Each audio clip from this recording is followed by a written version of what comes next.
talking about flying. I asked him, I said, Jeff, have you ever flown in your life? He said, no. I'm like, wow, why do you let it affect you that way so much? He said, I don't know. So that kind of got me thinking that many a times the fear of something destroys more than just that moment. If you have a fear of public speaking, you should be fearful, if you are fearful, I wish you weren't, and we'll help you with that, when you stand up to talk. But so many people let it affect their life day after day after day, the weeks leading up to when they have to give a talk. Why do you let it creep into that? You should never let that creep in. It's like catastrophizing. If you've ever heard of that terminology, that is something that happens like, let's say you make a mistake at work, okay? You make a mistake at work, and it's a small to medium-sized mistake. Catastrophizing is what happens in your mind where you go, oh my goodness, I'm going to get fired. I'm going to lose my job over this. And if I lose my job, I'm going to lose my house. And then we're going to have to move. And all of a sudden, you've built all of this angst into one small situation. Let's say you get in an argument with a friend. You have an argument with a friend and you say something that probably you shouldn't have said. Again, we take that to the next limit by saying something like, oh my goodness, they're never going to forgive me. And oh, now we're going to have to move. My kids aren't going to be able to play with their kids anymore. My husband or my wife isn't going to be able to socialize with their spouse because you start building this thing up into what it is. Learn to live in day-tight compartments. One of the first principles that ever attracted me to the Dale Carnegie stress principles was living in day-tight compartments. Take a look at what caused that stress. Let's say if it's that argument with a friend, what caused it? Can you go back to that friend and just attack that moment and say, hey, I apologize. I shouldn't have said that. That's way outside of my boundary. I apologize for saying that. Can we move on? Boom, take care of it. How about the problem at work that you created? Why don't you go talk to your boss? Don't build that into an event that causes ripples in your life where it affects you forever. Deal with it right then and say, look, I'm better than that. I can do better than that. I apologize. How can I get better at my job so that doesn't happen again? Take the initiative to make something happen. So often what we do is we just let stress encumber us, just overwhelm us. And we can't do that. Give you an example of something that happened in my personal life.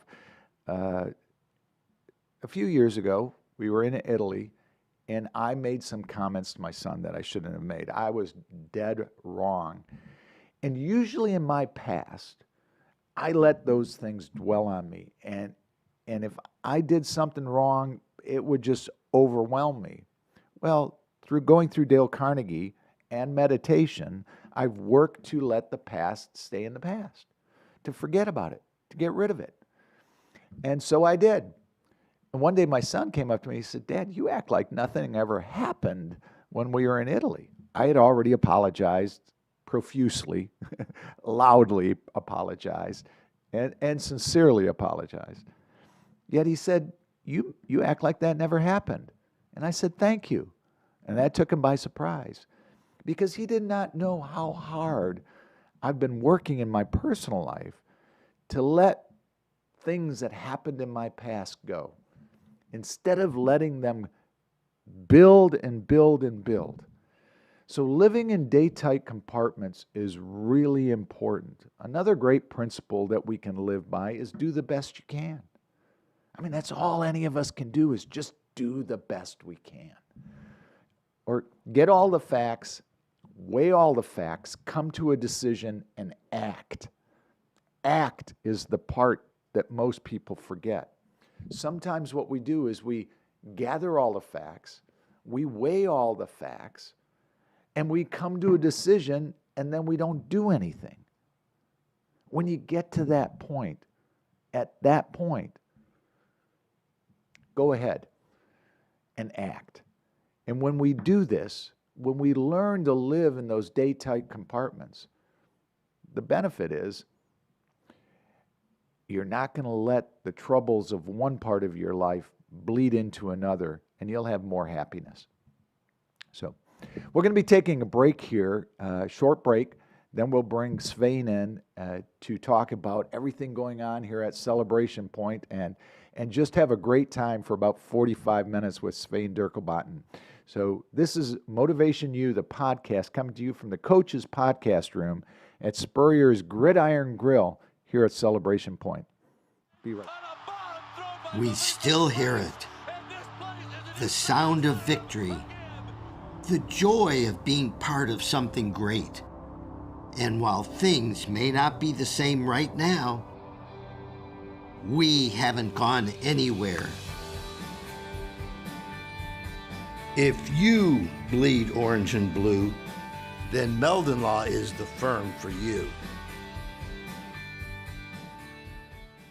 Hello, Bob Ganzak for the Dale Carnegie course.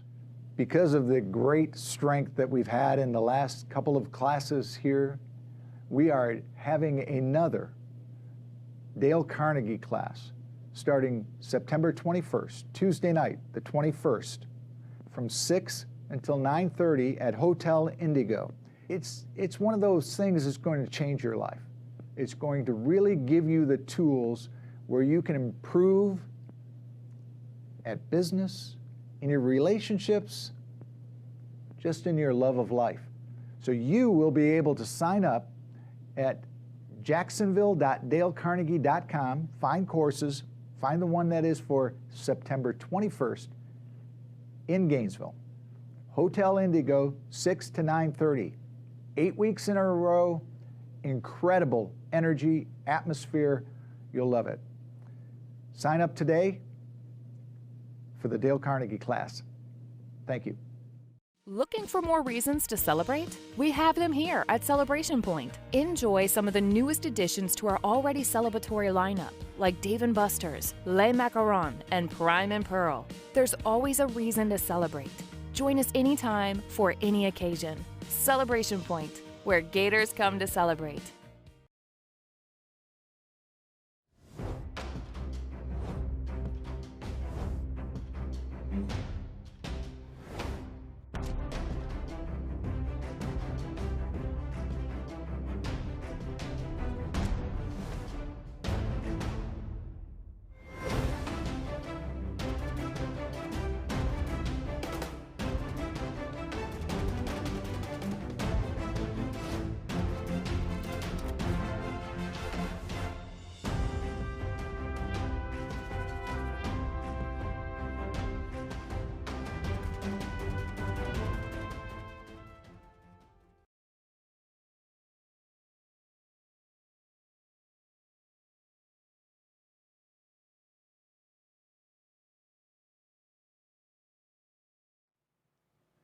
Welcome back. I'm Bob Ganzak, and this is MotivationU, the podcast, coming to you live from the Coach's Podcast Room here inside of Spurrier's Gridiron Grill. And let me say that out of all the people I've met in my life, there's probably your top 15 or 20. I have been so excited about having this gentleman on this show because he's an individual that I admire greatly. I've known him now for just a little less than a year, yet when you see the way people carry themselves and the people react to them and their interaction with other people, you just go, wow, I like that style. I really admire that. And Svein, I mean that from my heart. I am so glad you are here and sharing this moment with us. Welcome. Thank you for having me. It'll be a lot of fun to talk about things. So let's start right from the beginning. Yep. You, thank you, Freddie. You here, have another coffee. All right, thank you. Here.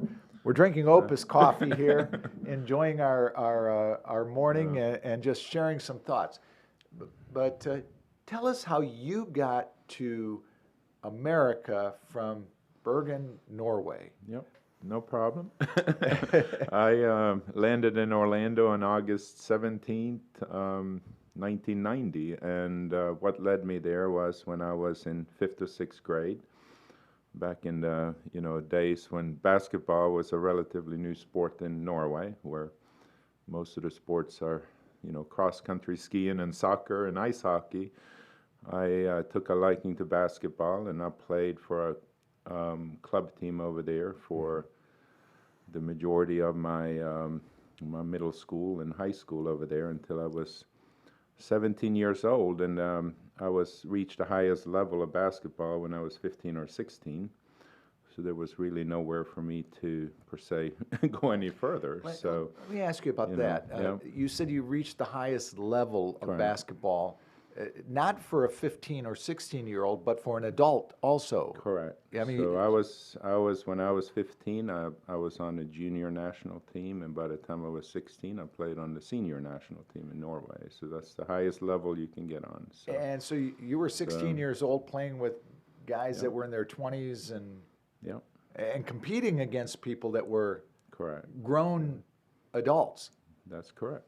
So wow. Now, basketball team in Norway is we are not competitors in the European League or Olympics or anything. It was a relatively new sport. So when I reached that level, our coach on the national team, he told me that, hey, if you're gonna get any better, you can't stay here. You need to go somewhere else. And through a network of coaches, he was the national team coach in Norway, and there was a coach in Sweden that ended up knowing someone here in Gainesville. Wow. And through a coaches network, I said, I had an opportunity to come to Gainesville and go to high school. So I ended up my senior year at a local high school here, Oak Hall, and ended up staying with a family, a really nice family that took me in as one of their own.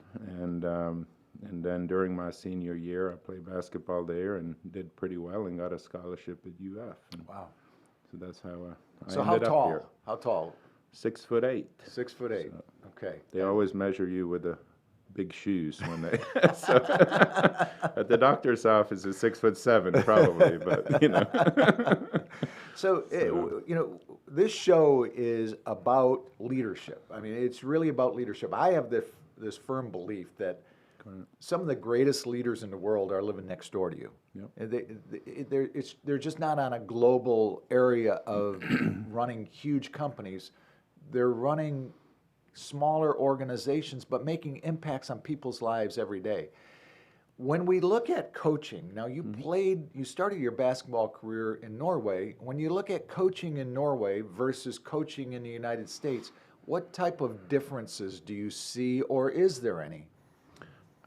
There was a difference to me just because of where I was at the time in Norway and how the game evolved. I mean, even the coaches in Norway now, when I go back, it's different than what it was when I grew up. But I think basketball, again, was a very new sport. So we were more, kind of call it, run and fun and gun or whatever you call it. So, but here is more structured. Obviously, basketball was more mature. And when I got over here, I got with some coaches that are, been in it a lot longer than anyone over in Norway. So, but the team approach is no different. When you join a team, you band together and you do what you need to do to win. And that's no different anywhere where you go if you have a great team. So you see that in business too. I mean, correct. Now, what is your role in Celebration Pointe? I'll start with that because I don't want to throw things out there because you have your own world in here. We do have a question from Facebook. Yeah. When was the Celebration Pointe idea born? So take us through. Correct. Your role in Celebration Pointe and the idea, how it evolved. Share that with us, please. So it started back in 2006 when I signed a contract to purchase the property that Celebration Pointe is on today. And a little bit about my background, the host family that I live with, they were construction developers and managers of multifamily apartments. And I didn't know what I wanted to do after my basketball career, so I started working for them, and they taught me development and construction. So the first idea was that we were going to build apartments in this project, and trying to get entitlements and approvals from our municipality. In this, it's there are items that are not always conducive for what you want to do. So traffic was a big one in this area. We're next to a lot of big developments here, so traffic was an issue. So going through the process and trying to get approval, the county had a different idea of what to do, so we worked with them, and we basically got approvals for a mixed-use development. The idea behind it was that people can live and work and stay and shop and eat and do all the things that it is today, and we stayed true with that. And but it's really, originally it was going to be apartments. Now it's what it is. The idea about the name behind it came during a very exciting time for the Gators when we won a couple of national championships of football and basketball in a 2 or 3 year period. And it really came from that, including myself, when you start having kids and families running down University Avenue with, the student crowd is not what everyone wants to do, but, we want to celebrate and we want to be excited just like them. So it really became, where can we go to celebrate, and that's really the key behind it is, a place for people to go. They don't have to think about what they want to do. There's always something to do here. If you can't get into Spurrier's, there's other restaurants. So, and it's really the idea of, hey, let's go to Celebration Pointe and see what's happening there today. So I have a follow-up to that question. So when the Celebration Pointe idea was first born, did you ever have an idea that it was going to be this big? I don't think I ever knew exactly all the things I get into, but we travel around the country during the planning stage and looked at other communities, and there are many great projects out there in the country, and we use those as examples of what could be, and we started planning. Now there are always constraints with properties and those type of things that our project will have to be different than others, but it evolved over time. Like I said, I was a multifamily apartment developer and builder, and didn't know much about commercial or hotel or office, and I learned it along the way with a lot of good people that I surrounded myself with, and I listened to them and built a great team. So. Yes, you have, and through the Dale Carnegie program, that's how I got to know you, and I've got to know some of your other team. I mean, Sean, and Dave, and Bill, and Jen, and yourself. That when you build that team, it's incredible team. You have a fantastic team. Let me ask you this question. So you're involved personally in this facility, correct? Prime and Pearl across the way. That's right. You're involved in that. You're involved in the hotel. Correct. Okay. When you're looking at teams, how do you? I mean, you walk right across the street here, and you're in a different restaurant with a different team. Right. How do you connect those and keep them separate? Like when you come here and you see Drew, and you go over there and see your partner there. I mean, tell me about that. Well, I think that I learn a lot from everyone around me, and I think that being this close to someone like Freddie in this restaurant, long history in the restaurant business, very engineer like me, detail oriented. You learn a lot, and but then you have other people who just have a good talent that may not know the business side so much. And I didn't know much about restaurants, so I hired consultants to help me that are in the business. So if I don't know a restaurant, I'll reach out to the people who know. And I think having 3 or 4 or 5 restaurants here, and especially when they're local and people live in our community, you get feedback from them. So it's literally learning as we go. And that's the thing is every time you're on a court or in a game, you have to learn to do things different depending on, who you play, and Right. especially if you jump from sport to sport to sport, which a mixed use development, is all about. You have to learn hotels. You have to learn what office people want. So. We had, the first show we had here, we had Scott Matheson, the mayor of Veldostan, Correct. who's a huge Gator fan, big time, all the time Gator fan. And the first thing he asked me about was, how did they get that bridge going over I-75? Can you tell me that process that went through in order to, because, he lives in that civic world now as Right. far as being a mayor of a, 15th largest city in Georgia. He understands those things, yet that was a question to me that I couldn't answer. How do you go about getting something like that done? Many years.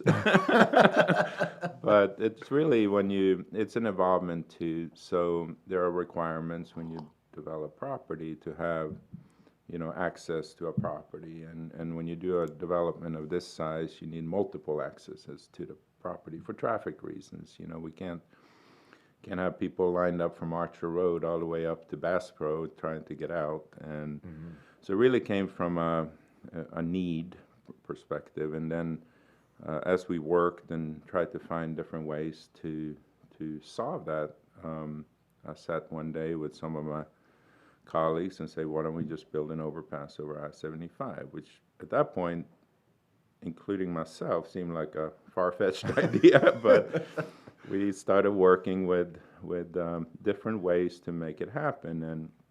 And it happened to be that Archer Road and I-75 intersection is very, very busy due to the development around it. And I got buy-in from the locals and eventually the state of Florida, the DOT, and we structured certain financing mechanisms to pay for it. And I eventually went to the state of Florida and got a loan to build it. And Wow. And had, took a few years of approvals, but that was done during the recession and after the recession in 08 through 12. Big part of what this Correct. is that Correct. when I come down here, I use the little app Waze, Correct. For the map. Yeah. And when I put that in, let's say I'm going to Freddie's office, Mm-hmm. it will get me off at exit 384 and take me through Celebration Pointe and go Correct. over that Yeah. to get, instead of turning left, which you've got to love that. It brings people right here. Correct. It's traffic and, many red lights is probably causing that, but, So we've got some excitement coming up here on the 17th of September. What is that phase 2 of Celebration Pointe that is the groundbreaking that day? Can you share that with us? What is going on in this new phase of Celebration Pointe? So phase 2 of Celebration Pointe was always envisioned to be more retail, more shops, and residential above, which is mixed use. But about 3 or 4 years ago, when the Gators renovated O'Connell Center, they took out the bleachers and took out the track and took out, some of the things that had allowed the county and others to have big regional events in the community that brought people, tourists in, or, traffic in that stayed in all the hotels. And when they lost that venue, they lost a lot of economic, impact to the community. So they looked to replace that facility. And, long story short, at some point they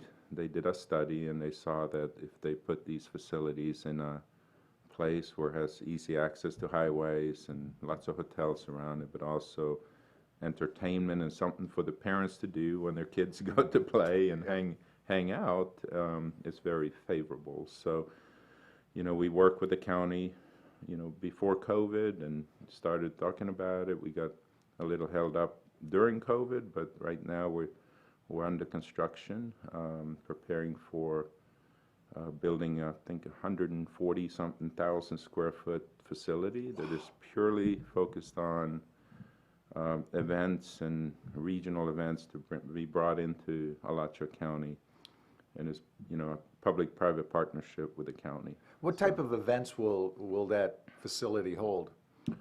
Primarily, it's track and field, Okay. basketball, volleyball, cheerleading, but it's also focused. I mean, these are probably weekend events where people will come in Thursday, Friday, stay in our hotels, and spend 2 or 3 days in our community for those travel sports. Okay. During the week, we see a lot of local involvement, bringing people in our community to come in for leagues, and it can be all from basketball to yoga. But I've partnered up with a very good group, Rad Sports, that has some history running some facilities for Alachua County here, and they have similar facilities in other communities that have shown it draws a lot of people in. It's going to be good for all the businesses, everyone in the community. So There's going to be a new hotel also, or is that? Did I hear a rumor I- about that? I Is that a think it will- possibility? I think that what's going to happen is on the weekends when these big events, we don't have enough hotel rooms in the market. So Okay. we're hoping that this will spur additional development Okay. in our community. And during the week we probably have enough rooms, but during the weekends when these events comes in, we're going to need housing, because some of these events brings in 3,000, 4,000, 5,000 people that are not in our community every day. So. Also, you had mentioned new stores or restaurants coming in too. Yeah, we're going to build retail space. So there's retail has been challenging lately, but we believe that with all the things that we're doing, there are businesses that still wants to be here, come to our community, or relocate within the community, and so we're going to build retail space on the first floor with residential above, and with the event center right in the middle of it. So Awesome. Yeah, I was talking with one of your teammates, Dave Stockman, right? And he was mentioning that, which I did not know, there was another hotel that you're involved in here on the property, which they created. It's your own name, it's your own brand. Is that? Could you share with us about that? It's a hotel. How did that happen?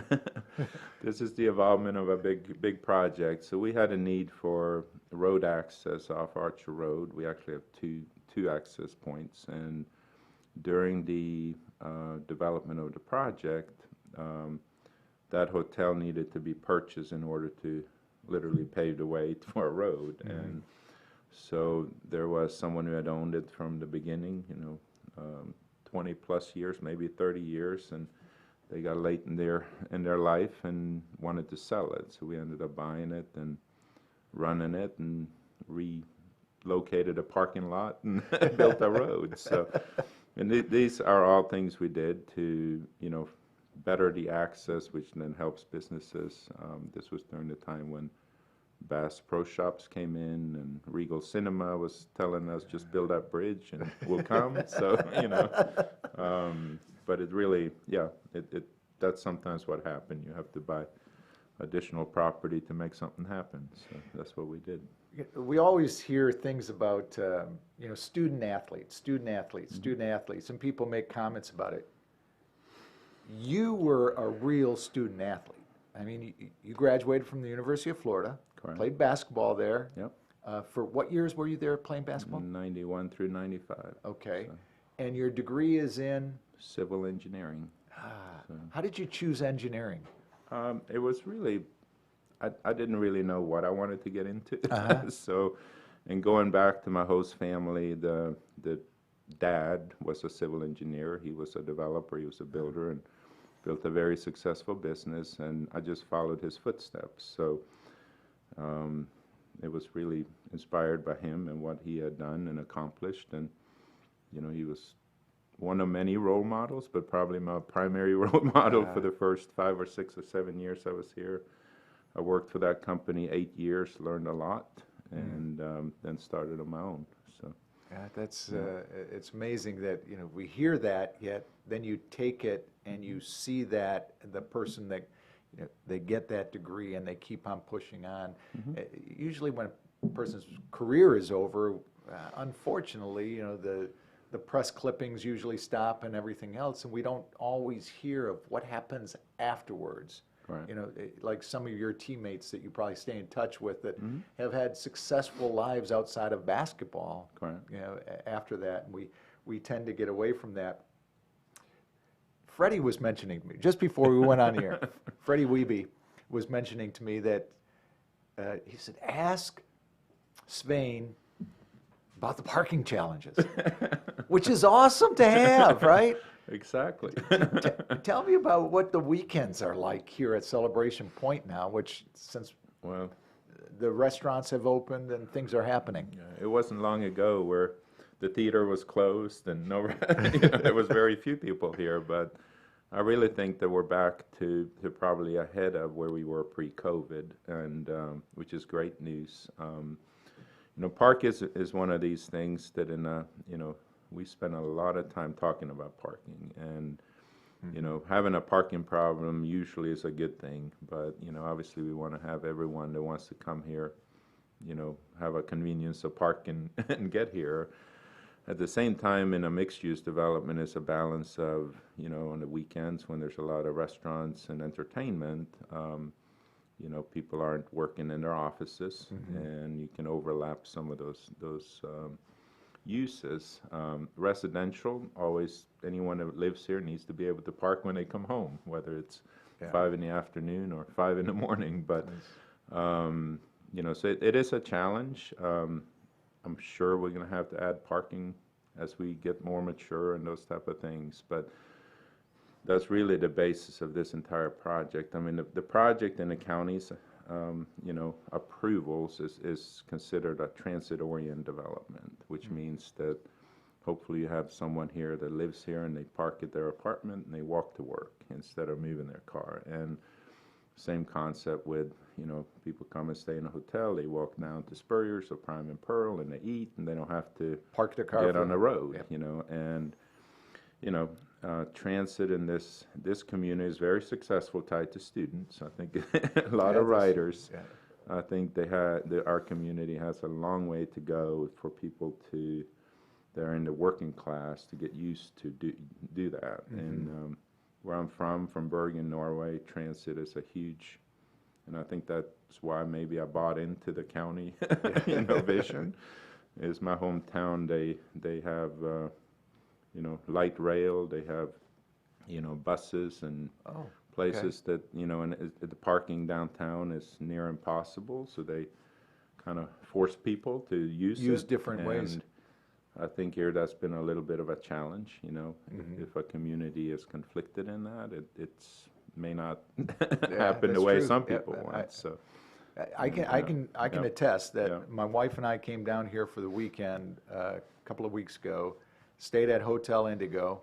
I parked the truck on Friday, and then get back into it until Sunday. Right. And there's so much to do. I mean, restaurants, entertainment.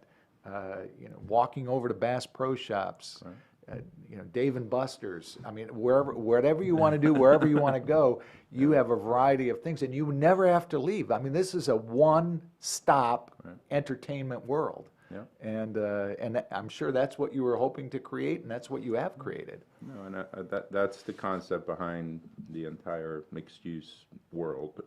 They want people to stay put, and that ties to traffic and some of the issues we have in the country where people sit in lines for hours and hours driving to their work. So, and we are involved in many groups in the community, and it's challenging when you're the first one to implement some of this stuff on a large scale. I think it's you don't always have the support you need, but I think our community has been great for our vision. It's not been easy. It's taken a long time, but I think we're creating something special. So, not think. Go back to class. You and I in class, right? We are. We are creating something special.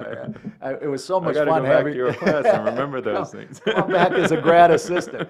We don't think So, about those things. We are yeah. creating something. We Right. have a question up here. You were talking about working through the roadblock, as you overcame the challenge of the second entrance Correct. point. Speaking of the, what is the HOM Hotel and Suites? Yeah. What techniques have you helped you handle the stress? There's We can go back to your class on that one. I know stress was a big thing. You've said to me So, many a times that, thank goodness for the stress principles. Well, because I was going through some challenging things. What are some of the stress principles that you continue to use? I think the biggest thing that, at some point you get like, and especially during COVID, we had Regal was shut down for 14 to 18 months. And we had to, I think what's the worst that can happen is probably one of them. Yes, yeah. And improve I think on we that. saw yeah. the worst that can happen Yes. probably, and I think the part about what we've been through, it wasn't just someone that failed. It was something that happened, and we were all in it Out of your together. control. So so. And I think when you start talking about all the lenders and investors and partners in a project like this, I think, we didn't know how long it was going to last. So it was like we just had to stick together. And, I can thank all of those people for still being here today. Svein, that's kind of a cool thing about human nature, though, isn't it? Yeah. I mean, if you made a mistake, if you did something that was really bad, yeah, people are going to react. Right. But this was something that was out of all of our control. Yep. It totally, and what I loved to see was the way that people supported one another. Where they said, "Yes, I understand that," and that human nature came in, and I'm sure that's kind of what you're talking about. I have a question for you. What is it like being a partner with a quote-unquote legend like Coach Spurrier? I think it's very, very cool.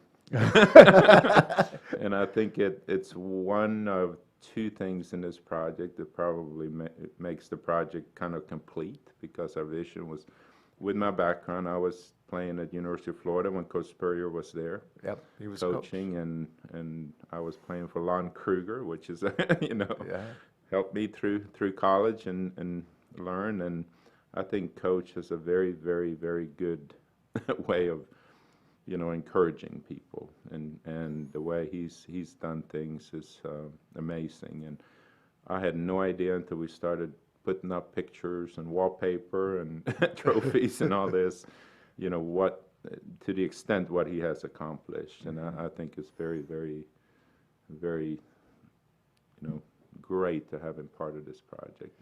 The second thing that completes the project is the event center focused on sports. And I think sports, you learn a lot from playing sports. And sure do. A lot of life lessons, and if you apply it when you're done, you're going to do great things. So my college baseball coach passed away this year, and I was fortunate to have his son, who was my teammate at the University of Detroit back in the 70s, a long time ago, on the show with me, and we reminisced about some of those things we learned, and just what you said, the lessons that we enforce to our families and to our lives are usually grounded in those things that we learned in sports. And what type of leadership ideas have you gained? And let me ask you it this way: Norway, there's leadership in Norway. Yep. United States, there's leadership in the United States. Are they different? Is there different styles? Is the approach different?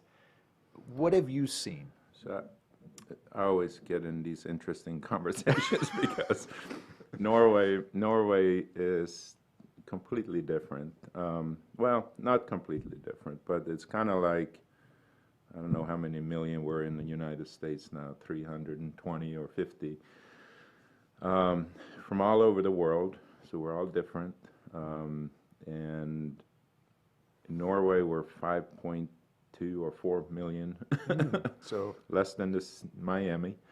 And it's a country who has been there for 1,000 years. So they're used to doing it, one way, and it's the same way. And yes, the world has grown, but they keep the way they done it. Okay. Pretty close. And here, you know, I always say it's a little bit of an unfair comparison because, you know, Norway,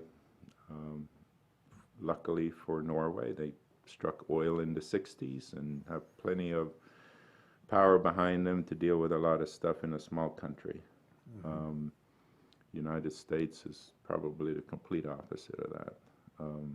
And, you know, it's leadership, there's still conflict in a country that seems to have everything. We rank high, you know, in the world of standard of living and all those type of things. And sometimes it doesn't matter how good you have it, you still find problems. So they find problems over there as well. But you know, a lot of leaders has come out of Norway in the world, and you know, I can't say they're any different the rest of the leaders in the world. But you know, it's yeah. So when you go back, for myself, you know, when I always think of sports, I think of the Olympics, and when I think of Norway, I think of Winter Olympics and cold and freezing. Yeah. So do you go back in the winter or do you go back in the summer? I get out of the humid Florida summers to go home in July. So. And, you know, when you go over there in July, it's like the North Carolina mountains. It's in the 70s and no humidity. So, you know, I've always, you know, talked to my family, should we go over there for Christmas or, you know, the winter? And it's like, you know, it always ends up being summer, but that might be school and schedules and all the things we got going on. But the winters are cold over there. That's why we go skiing and, you know, do the things we do. But yeah, we go and, you know, my family has been over there 20 times, you know, every summer until COVID hit. We can't travel, but it's nice. It's a nice change of pace of life and get to recharge. How have your kids enjoyed it when you go back home? I mean, they love it, and I think that one of the things that really helped me in life, and I would encourage people to do, is don't stay just in one town your whole life. Because, I mean, I know I came from Norway to America, but just traveling and see different places in the world, I don't think you can get a better experience in different cultures, different ways of being, and you know, it helped me tremendously. So. I thank my son for that. I probably would have been one of those individuals. I've been on cruises. I've been to Mexico, Canada a lot. I grew up in Detroit, so we just go over the bridge. We're in Windsor, right? So, but my son got married in Positano, Italy, which took me out of my comfort zone, and what an experience to go and see Europe and see different parts of the world that we get so accustomed to things here in the United States. Talk to me about communication. One of, and I'm going to say this. Right. I mean, I'm here with you. We're friends. Yeah. Sometimes communication makes you nervous a little bit. Talk to me about how you've overcome that and how important it is for you to be able to get up and speak to groups of people, because it's not the most comfortable thing in the world for everybody, right? No, I agree, and I think that's where, you know, going through your class and getting outside the comfort zone was great. It's still not one of my favorite things to be on these type of shows or in front of a but TV camera. You do such a great job. I mean, it's incredible. So, but, you know, you learn that as you go. And, you know, yesterday I sat with a bunch of seniors at my daughter's school, and the message is to, you know, don't get stuck in one. Go outside your comfort zone, see that, and that's whether it's travel or ask someone if they can pick their brain about their job or whatever it is. You know, it's the, you know, something that people should do. Now, not enough people do it, which, you know, but as far as communication, when you sometimes, I find myself, I don't get back to everyone, which I don't like, you know, but You're quite busy. I have a lot going on, and I wish I could sit with all my investors, all my lenders, all my partners, people, and take the time to talk to them. But sometimes it's challenging. But you do pretty darn good at Spain. I think of like the things that you've accomplished here. You've had to go communicate with the state, Tallahassee, different places, the county. Correct. So you've got that, and we all got it in us. It's just reaching in and grabbing it and using it once in a while.